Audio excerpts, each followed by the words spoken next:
신약성경 베드로전서 2장 1절과 2절 말씀입니다. 제가 가진 성경에 신약성경 378페이지에 있습니다.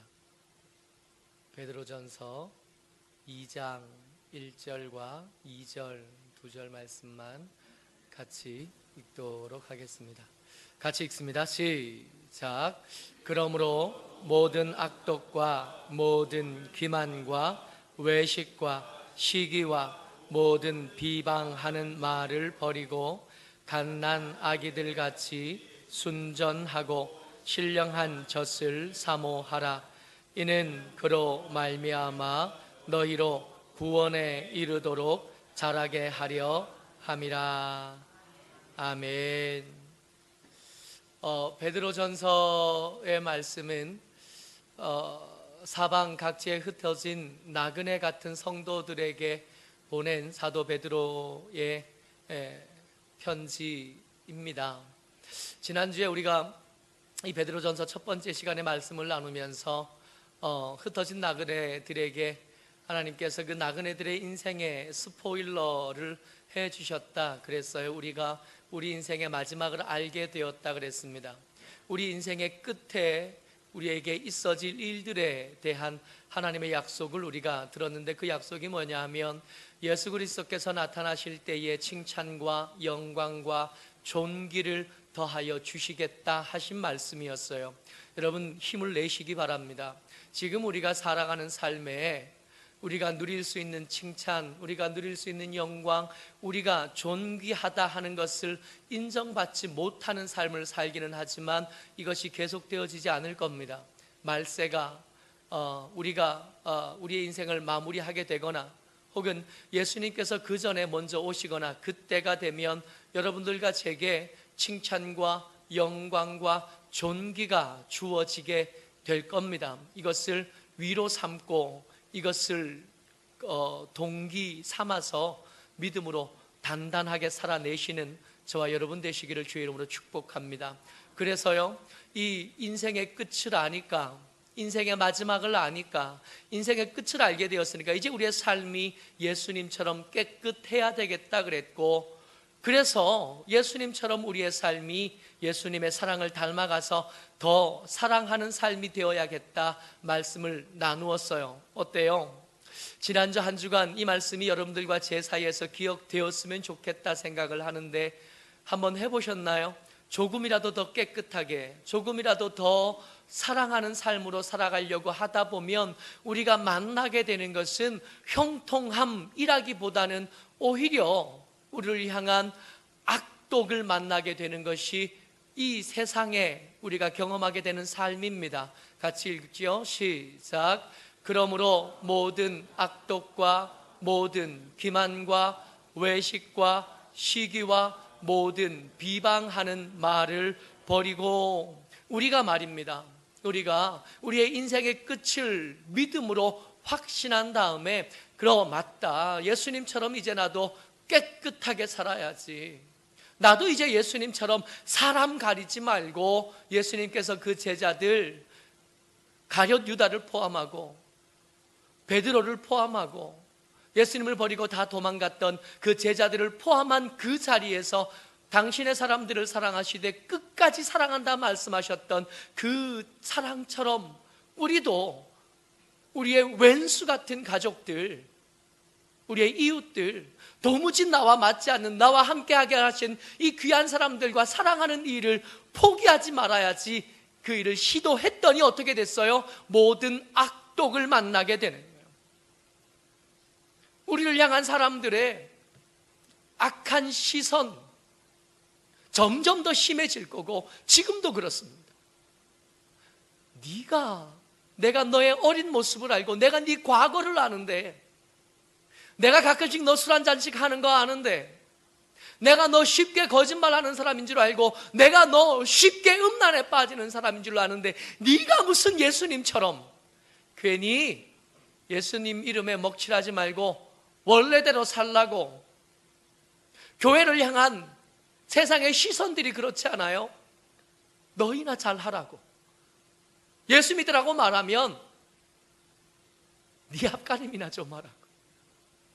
점점 그 시선들이 심해지는 요즘에 우리가 만나는 겁니다. 악독을 만나는, 기만을 만나요. 야, 너 정도면 충분하다고, 너 다른 사람보다 더 애써 사는 거 내가 안다고, 너 정도면 괜찮은 사람이고, 너 정도면 착한 사람이고, 너 정도면 훌륭한 사람이라고 그렇게 우리를 말해요. 더 하지 않아도 된다고. 여러분, 속는 겁니다. 그렇지 않아요. 우리가 지난주에 말씀을 나눌 때 예수님 앞에서야 다 비슷하다 그랬지만 살펴보면요, 예수님 앞에서야 그렇지 나와 저 사람 비교했을 때 저 사람의 기도함이 훨씬 더 깊이 있다는 걸 우리가 압니다. 저 사람의 거룩이 나보다, 내가 감히 내 모습을 거룩하다 말할 수 없을 만큼 저들이 더 훌륭한 삶을 산다는 걸 알아요. 여러분, 착각하지 마세요. 우리는 충분하지 않아요. 우리는 충분히 훌륭하지 않고, 충분히 신령하지 않고, 충분히 괜찮지 않아요. 근데 세상은 조금 더 거룩하게 살려고 몸부림치는 우리에게 이렇게 속삭여 주는 거예요. 너 정도면 괜찮다고, 너 정도면 충분하다고, 내가 볼 때 네가 네 이웃 사람보다는 훨씬 더 괜찮은 사람이니까 더 애쓰지 않아도 된다고, 대충 해도 된다고, 그래도 너는 충분히 괜찮다고. 여러분, 속지 않으셔야 돼요. 속으시면 큰일 납니다. 우리 안 괜찮아요. 우리 충분히 거룩하지 않고, 우리 충분히 사랑하지 않습니다. 또 하나 맞이하게 되는 것이 외식입니다. 밖에서 하는 말에는 우리가 쉽게 속지 않는데 우리 속에서 이렇게 우리에게 속삭여요. 너 하나 그렇게 산다고 세상이 바뀔 것 같으냐? 네가 아무리 저들을 사랑한다고 말해도 그 사랑에 저들이 반응해 줄 것 같으냐? 저들이 고마워해 줄 것 같으냐? 네가 아무리 밤새 기도해도 저 인간이, 네가 그들을 위해서 기도하는 그 기도하면서 흘렸던 그 애끓는 심정을 저들이 알아주기나 할 것 같으냐? 모른다고. 그러니까 너무 애쓰지 말고 사람들을 보는 데서나 좀 하는 척 하다가 좀 쉬기도 하고 좀 적당히 해도 된다. 내 속에서 내게 그렇게 말하는 외식입니다. 시기요, 그 잘난 거 했어요.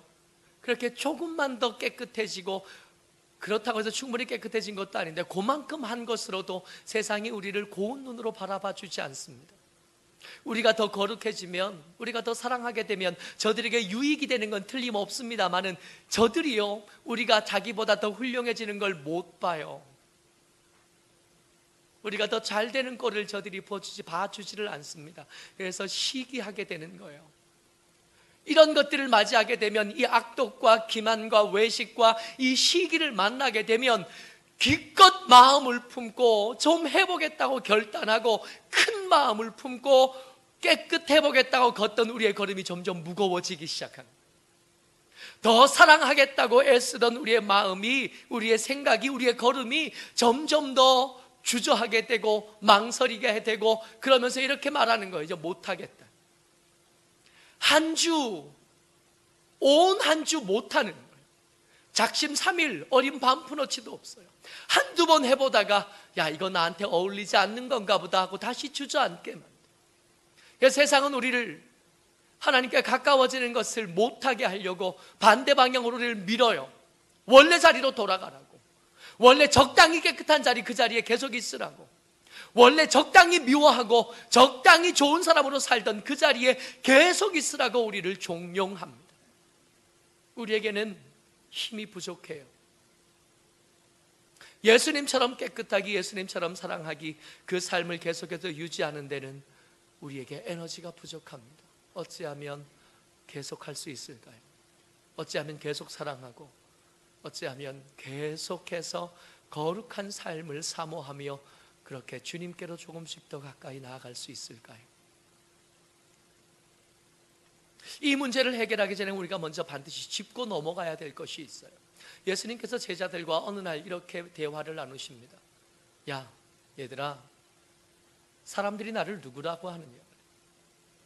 그때는 제자들이 이러쿵저러쿵 얘기를 해요. 세례 요한이라고 합니다. 어떤 사람은 선지자 중에 한 사람이라고 하고, 어떤 사람은 예레미야라고 합니다. 그러면 너는 나를 누구라고 하느냐? 너희는 나를 누구라고 하느냐? 그랬더니 이 성격 급한 베드로가 얼른 나서서 정답을 말합니다. 주는 그리스도시요 이러면 뒤에 말이 나올 줄 알았거든요. 주는 그리스도시요. 예수님께서 이 대답을 들으시고 기뻐하셨어요. 정답. 이것을 알게 한 것은 혈육이 아니요 아버지 하나님께서 내게 알게 하셨어요. 베드로가 깜짝 놀랐을 거예요. 하나님이 나한테 언제 가르치셨지? 언젠지 모르겠는데 그게 알아졌던, 예수님께서 열쇠 2개를 맡겨주십니다. 그래서 지금도 이스라엘에 가면 베드로 동상 만들 때 옆구리에 열쇠 2개는 꼭 만들어요. 베드로가 지팡이 이렇게 짚고 한쪽 옆구리엔 큰 열쇠 2개를 이렇게 달고 있어요. 잠그는 열쇠와 여는 열쇠입니다. 네가 땅에서 잠그면 하늘에서 잠기게 될 거다. 네가 땅에서 열면 하늘에서도 열리게 될 거다 말씀해 주시죠. 그렇게 예수님에 대한 정확한 인식을 가지게 된 다음에, 예수님이 누군지 알게 된 다음에 비로소 예수님께서 제자들과 나누실 수 있는 이야기가 있었어요. 같이 읽습니다. 시작. 이때로부터 예수 그리스도께서 자기가 예루살렘에 올라가 장로들과 대제사장들과 서기관들에게 많은 고난을 받고 죽임을 당하고 제3일에 살아나야 할 것을 제자들에게 비로소 나타내시니. 할렐루야.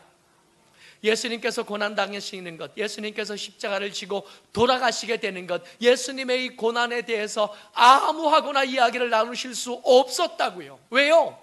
예수님을 우리 중에 어떤 사람, 우리 중에 좀 더 뛰어나고 우리 중에 좀 더 지혜롭고 우리 중에 좀 더 훌륭한 어떤 사람인 줄만 아는 제자들과는 진짜 이야기를 나눌 수가 없으셨던 겁니다.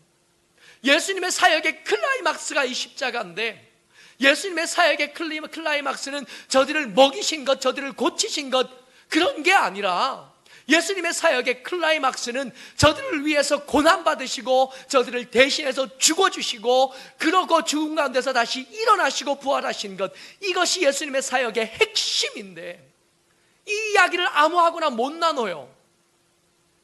아무하거나 이런 이야기 나눴다가 예수님을 더 이상 따라다니지 못하겠다고 말할까 봐 함부로 이야기를 나눌 수가 없으셨던 겁니다. 베드로가 주는 그리스도시요 살아계신 하나님의 아들입니다 고백하고 나니까 예수님이 기쁘셨어요. 이제 진짜 이야기를 나누실 수 있게 된 겁니다. 예수님께서 제자들과 나누고 싶었던 진짜 이야기, 그 죄에 대한 이야기와 그 대속에 대한 이야기와 그 죽음과 다시 사심에 대한 이야기를 예수님께서 비로소 이때부터 비로소 나타내실 수 있게 된 거예요. 예수님으로부터 복받기를 원하는 우리의 마음을 알기는 하지만 그것만 가지고 예수님의 진짜 이야기를 나눌 수가 없어요. 우리가 얼마나 모자란 사람인지, 우리가 얼마나 부족한 사람인지, 얼마나 흉악하고 얼마나 쓸모없는 사람인지를 모르는 사람하고는 예수님께서 그것을 위해서 돌아가셔야만 했다는 것, 그 이야기를 나누실 수가 없는 것.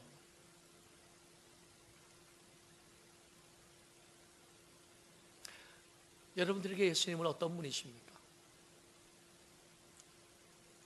말씀 같이 읽어요. 시작.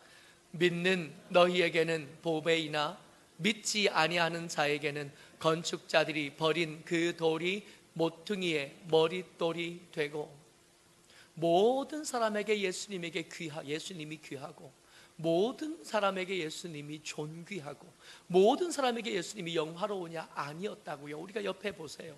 주변을 보십시오. 더 많은 사람들이 예수님을 있어도 그만, 없어도 그만, 아니 없으면 더 좋은 대상으로 예수님을 생각하지 않나요? 지금만 그런 게 아니에요. 지금만 그런 게 아니라 예수님 당시, 아니 그 이전에 시편의 때에도, 이사야 선지자 때에도 예수님을 없으면 좋겠다 생각하고 버린다고요. 건축자의 버린 돌만큼만 예수님을 생각하는 거예요. 뿐만 아니라 한 걸음을 더 갑니다. 같이 읽어요. 시작. 또한 부딪히는 돌과 걸려 넘어지게 하는 바위가 되었다 하였느니라. 그들이 말씀을 순종하지 아니하므로 넘어지나니 이는 그들을 이렇게 정하신 것이라. 아멘. 예수님은 어떻게 생각한다고요? 부딪히는 돌로 생각한다. 내가 하고 싶은 것이 있는데, 내가 가고 싶은 길이 있는데 그 길을 가지 못하도록 나를 고통스럽게 하는 대상으로 예수님을 염두에 두는 거예요. 예수님은 어떤 분이시냐 하면 없으면 좋은 정도가 아니라 내가 하고 싶은 걸 못하게 하고 아프게 하고 통증을 느끼게 하는 그 대상이 예수님이신 거예요.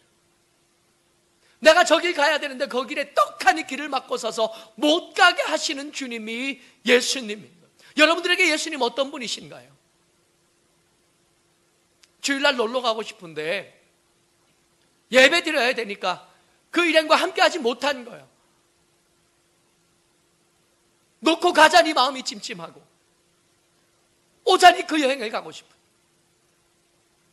내가 번 돈 내가 다 쓰고 싶은데 예수님이 11조 하라 그러시니까 하려니까 아깝고 안 하려니까 마음이 찜찜. 기도를 해야 되는 걸 아는데 하려니까 힘들고 안 하려니까 불안한 거예요. 예수님이 누구십니까? 건축자의 버린 돌 아니에요? 내가 하고 싶대로 내 마음대로 살지 못하게 하는, 넘어지게 하는 바위이거나 부딪히는 돌 아닙니까?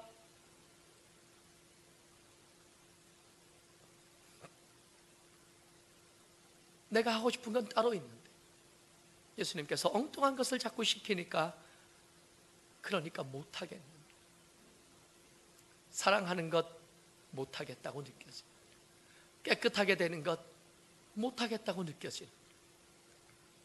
여러분, 나에게 예수님은 어떤 분이십니까? 대답하기 전에 먼저 이 말씀부터 먼저 봐야 돼요. 같이 읽습니다. 시작. 그러나 너희는 택하신 족속이요 왕 같은 제사장들이요 거룩한 나라요 그의 소유가 된 백성인.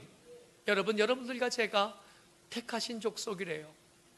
우리가 그 잘난 깨끗함 하다가 주저앉은 걸 뻔히 아실 텐데 말입니다. 그 되도 않는 사랑하겠다고 한마디 했다가 면박당하니까 주저앉은 우리를 뻔히 아시면서 뭐라고 말씀하시냐면 너희는 택하신 족속이라 그래요. 건축자들의 버린 돌로 여기고 부딪히는 돌로 여기고 내가 가고 싶은 길에 장애물로 여기는 사람들은 하나님께서 원래 그렇게 정해서 그렇게 된 거지만 너희는 그렇지 않아. 너희는 택하신 족속이래요. 우리가 이렇게 버거워할 것, 이렇게 변변치 못하게 신앙생활할 것 뻔히 아시면서 예수님께서 저와 여러분들이 이렇게 말씀하신 겁니다. 너희는 택하신 족속이래요. 왕같은 제사장들이랍니다. 여러분, 우리가 어떻게 왕같은 제사장이에요? 제사장이 뭐 하는 사람인지를 우리가 알잖아요. 백성들이 죄를 지으면 그 죄의 제목들을 가지고 하나님 앞에 목숨을 걸고 나가는 거 아니에요? 하나님께서 그 사람을 용서해 주시겠다 그러면 이 축제가 시작되지만 만약 용서받지 않고 용서하지 못하겠다고 결정하시면 누가 먼저 죽어요? 내가 먼저 죽는 거예요. 제사장이 먼저 죽는 거예요. 여러분, 우리가 어떻게 제사장이에요? 저들을 위해서 죽어 주기는커녕 저들한테 사랑한다고 평소에 하지 않던 말, 평소에 쑥스러워서 못하고 그리고 사실은 별로 사랑하지 않아서 못하던 그 말, 그 말 억지로 용기 내어서 겨우 기어 들어가는 목소리로 사랑한다 한마디 하니까, 이게 안 하던 말을 하니까 제대로 받아줘요? 누가 받아주겠어요? 뭐래니? 뭐 잘못 먹었냐? 어디 아파? 그러잖아요. 그러고 나면 와가지고는 겁봐요, 안 된다 그랬잖아요. 저 인간은 사랑받을 자격도 없다니까요. 그러는 우리한테 예수님 뭐라고 말씀하시냐면 왕같은 제사장이래요. 우리가 어떻게 제사장이에요? 제사장은 그 사람들을 위해서 대신 죽어주는 사람이 제사장인데 우리가 어떻게 제사장이에요? 우리가 게다가 그냥 제사장도 아니고 왕같은 제사장이, 거룩한 나라래요. 우리가 아무리 납득을 하려고 애를 써봐도 하나님의 말씀이시니까 아멘은 해야겠다 아는데 가만히 생각해 보니까 여기에 감히 어떻게 아멘을 해요? 우리가 어떻게 거룩합니까? 지난주에 말씀을 나눴어요. 깨끗해보자, 예수님처럼. 사랑해보자, 예수님처럼. 그러고 한 주 살았는데 그 한 주 동안 화낼 일 얼마나 많이 생기고, 싸울 일 얼마나 많이 생기고, 다툴 일 얼마나 많이 생기고, 하지 말았어야 할 말 얼마나 많이 하고 살고, 가지 말았어야 할 곳에 계속 가고, 품지 말았어야 될 생각들 계속 품으면서 그렇게 똑같이 살았잖아요. 우리가 어떻게 거룩한 나라입니까? 계속해서 같이 읽습니다. 시작. 너희가 전에는 백성이 아니더니 이제는 하나님의 백성이요, 전에는 긍휼을 얻지 못하더니 이제는 긍휼을 얻은 자니라. 할렐루야.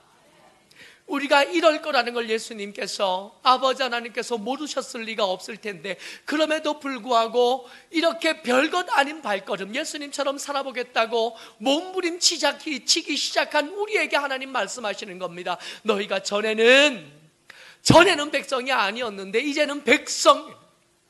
전에는 너희가 긍휼을 얻을 자격이 없었는데 이제는 그렇지 않고 긍휼을 얻을 수 있게 되었다고요. 다시 한번 묻습니다. 여러분들에게 하나님은 어떤 분이십니까? 이렇게 해도 없으면 더 저울 버려야 될 돌인가요? 이렇게까지 말씀하셔도 내가 하고 싶은 걸 못하게 하는 장애물이신가요? 이렇게까지 말씀하셔도 나를 고통스럽게 하고 나를 어렵게 하고 아프게 하시는 분인가요? 여러분, 이렇게까지 말씀하시는데 어떻게 그 앞에서 그렇게 말할 수 있겠어요? 여러분들과 제가 할 수 있는 대답은 한마디밖에 사실은 없습니다. 같이 읽어요. 시작. 나에게 예수님은 모퉁이의 머릿돌이십니다. 한 번 더 시작. 나에게 예수님은 모퉁이의 머릿돌이십니다. 아멘. 잘 모르는 것 같으니까 옆에 사람한테 얘기해 주세요. 예수님은 당신의 모퉁이의 머릿돌이십니다. 예수님은 당신의 모퉁이의 머릿돌이십니다. 무슨 뜻인지 알아요? 이 모퉁이의 머릿돌이라는 게 내 계획의 시작이라는 뜻이에요. 그 모퉁이돌부터 놔야 집 짓기 시작하는 거거든요. 그 모퉁이돌을 놔야 집의 규모가 결정되는 거. 그 모퉁이돌을 놔야 집의 방향이 결정되는 거. 그 모퉁이돌을 놔야 그 모든 것이 진행되기 시작하는 거예요. 그러니까 예수님께서 내 모퉁이의 머릿돌이라 그러면 내 시작이요. 지난주에 말씀 나눴던 거, 너희가 예수님처럼 살아야 될 이유, 살아야 될 수밖에 없는 마땅한 이유가 뭐냐면 너희 끝이 그렇게 정해져 있는 거예요. 실패하지는 않을 수 있다고. 그러니까 시작할 힘이어야 되고 이유가 된다고요. 그리고 목표가 되는 거예요. 거기 도착할 거니까. 그리고 그 과정이 될 겁니다. 그러니까 예수님이 내 모퉁이, 내 삶의 모퉁이의 머릿돌이 된다는 뜻은 내 삶의 시작이요, 목표요, 과정이요, 내 삶의 전체가 되신다는 뜻이에요. 다시 한번 고백합니다. 나에게 예수님은 모퉁이의 머릿돌이십니다. 나에게 예수님은 모퉁이의 머릿돌이십니다. 예수님처럼 살아가는 삶의 시작이 예수님이시고, 과정이 예수님이시고, 마지막이 예수님이신 겁니다. 무한동력장치라는 게 있어요. 말만 있지 사실은 없는 거예요. 이 무한동력장치를 인터넷에 검색해 보면 말이 참 많아요. 중요한 것이 뭐냐면, 무한동력장치가 되려면 중요한 것, 외부에서 에너지를 지속적으로 받지 않아야 돼요. 그러면서 외부에 에너지를 공급할 수 있으면 이걸 뭐라고 부르냐면 무한동력장치라고 부릅니다. 다시 한번요. 이거 중요해요. 말씀도 하는 것이 뭐 중요하나 싶지만 알아야 됩니다. 외부에서 에너지를 지속적으로 공급받지 않으면서 외부로 에너지를 지속적으로 공급하면 뭐가 된다고요? 무한동력장치가 된다고요. 근데 불행하게도 이것은 물리학적으로 불가능해요. 연력학 제1법칙과 제2법칙에 위배가 됩니다.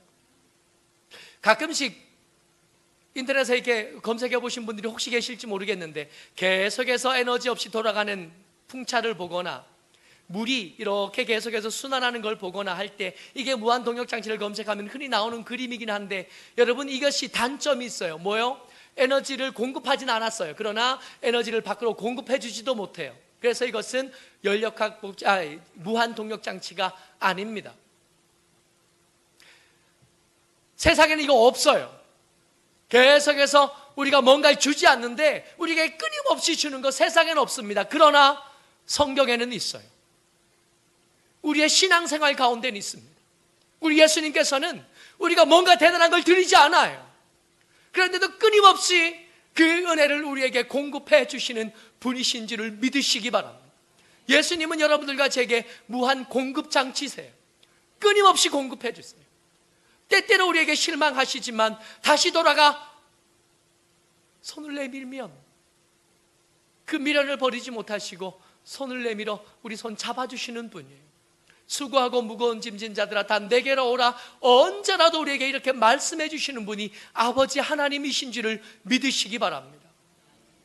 말씀 같이 읽어요. 시작. 갓난 아기들 같이 순전하고 신령한 젖을 사모하라. 이는 그로 말미암아 너희로 구원에 이르도록 자라게 하려 함이라. 아멘. 제가 저희 형보다 결혼을 일찍 했습니다. 많이 일찍 했어요. 그래서 저희 집에는 우리 큰아들 온유가 이게 첫째 손자예요. 아버지에게는 귀한 첫 손자인 거예요. 근데 이 아이가 이제 집에 와서 몸조리 하는 새에 집에 이렇게 와 있으니까 애가 울잖아요. 그러니까 애가 우니까 애 엄마도 그렇고 할머니도 그렇고 할아버지도 그렇고 온 식구들이 다 모여서 어떻게 하면 그 아이의 울음을 그치게 만들까 안절부절하는 거예요. 장가 안 간 철없는 형이 옆에서 이렇게 지켜보고 있다가 그랬잖아요. 아, 울게 좀 냅둬. 애가 할 줄 아는 거라고는 우는 거밖에 없는데 그것도 그렇게 못하게 해. 그 철없던 형이 장가를 가서 애를 낳았어요. 애가 우니까 안절부절하는 거예요. 그래서 제가 말해줬죠. 아니 걔 할 줄 아는 건 우는 거밖에 없는데 좀 울도록 냅두지 그래. 형이 온유 클 때 그랬다 그러니까 형이 저보고 미안하다 내가 잘못했다.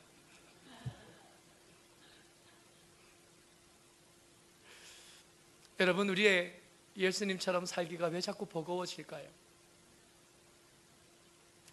예수님처럼 깨끗해지기 하기 싫은 게 아니라 하려고 해보니까 이게 안 되는 거예요. 예수님처럼 사랑하기 하기 싫은 게 아니라 하려고 해보니까 이게 정말 쉽지가 않아요.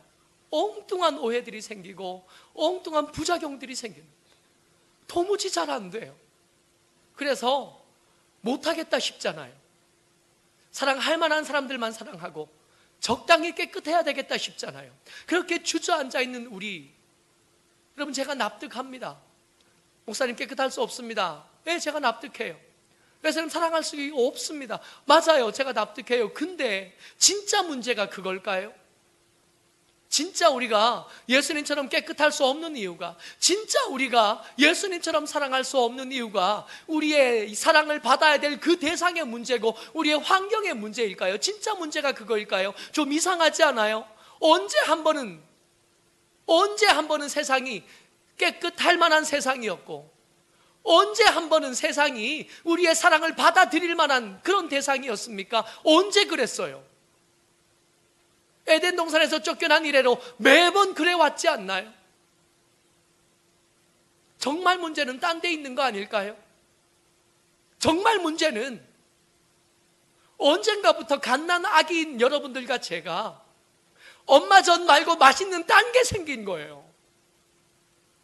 더 맛있는 다른 것이 생겨서 더 이상 엄마 젖으로 만족이 되지 않는 거예요.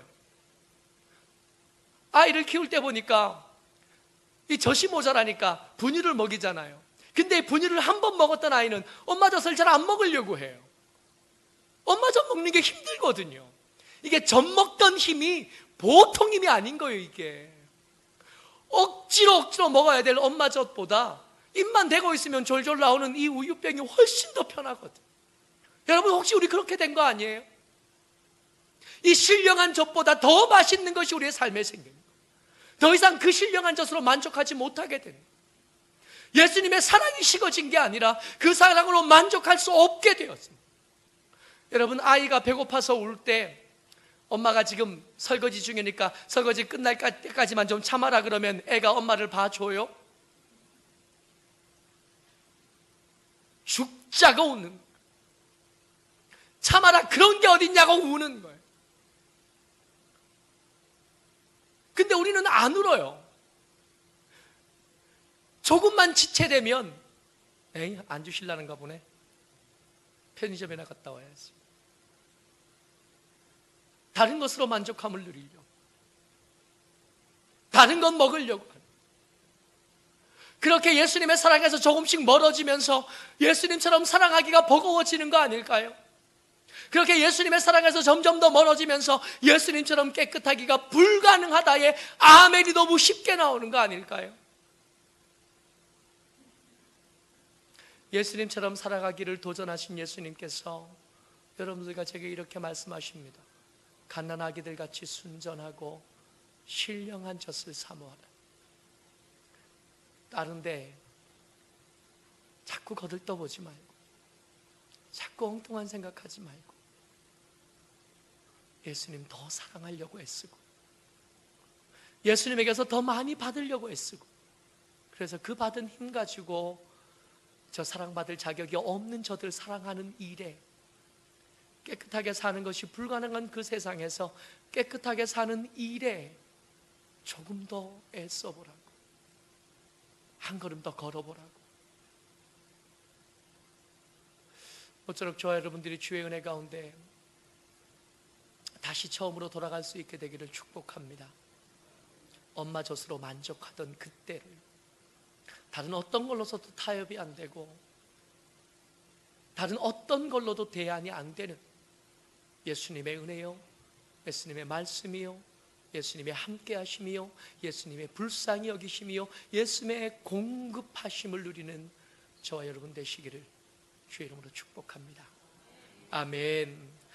은혜가 많으신 아버지 하나님, 감사를 드립니다.